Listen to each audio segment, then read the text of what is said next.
Sir ಹಳ್ಳಿ ಪಾತ್ರಗಳು ತಗೊಂಡ್ರೆ ನಮ್ಮ ಆರ್ಟಿಸ್ಟ್ಗಳು ಅಂದ್ರೆ ಶಿವಣ್ಣ ಅವರು ಚೆನ್ನಾಗಿ ಮಾಡ್ತಾರೆ ಸರ್.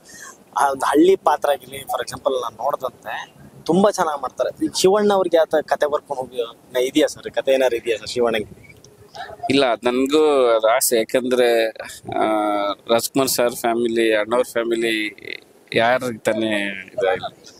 ಸೊ ಒಂದು ಪ್ರಯತ್ನ ಪುನೀತ್ ರಾಜ್ಕುಮಾರ್ ಸರ್ ನಮ್ಮ ಟೀಮಿಂದ ಆಯ್ತು. ಅವಾಗ ನಂದು ಕತೆ ಹೋಗಿತ್ತು ಅವಾಗ. ಸೊ ಒಂದು ಮಾತುಕತೆಯಲ್ಲಿ ಇತ್ತು, ಬಟ್ ಅದಾದ್ಮೇಲೆ ಈ ಘಟನೆ ಆದ್ಮೇಲೆ ಅದು ಹೋಗಿರ್ಲಿಲ್ಲ. ಇಲ್ಲಾಂದ್ರೆ ಅಟ್ಲೀಸ್ಟ್ ನನ್ನ ಸಬ್ಜೆಕ್ಟ್ ಆದ್ರೆ ಹೋಗ್ತಾ ಇತ್ತು. ನೋಡೋಣ, ನಮಗೆ ಆ ಥರದ್ದು ಒಂದು ಅವಕಾಶ ಬಂದ್ರೆ ಖಂಡಿತ ಮಾಡ್ತೀನಿ. ಯಾಕಂದ್ರೆ ಶಿವಣ್ಣ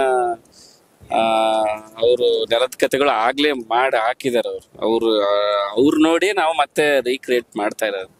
ಸೊ ಅಂಥವ್ರು ಮತ್ತೆ ಸಿಕ್ಕರೆ ಇನ್ನು ಖುಷಿ. ಫಸ್ಟ್ ಆಫ್ ಆಲ್ ನನಗೆ ಚಾಲೆಂಜ್ ಅಂದ್ರೆ ಇವ್ರಿಗೆ ಆಲ್ರೆಡಿ ಎಲ್ಲವೂ ಮಾಡಿದವ್ರಿಗೆ ಮತ್ತೆ ಇನ್ನೇನು ಹೊಸ್ದಂತ.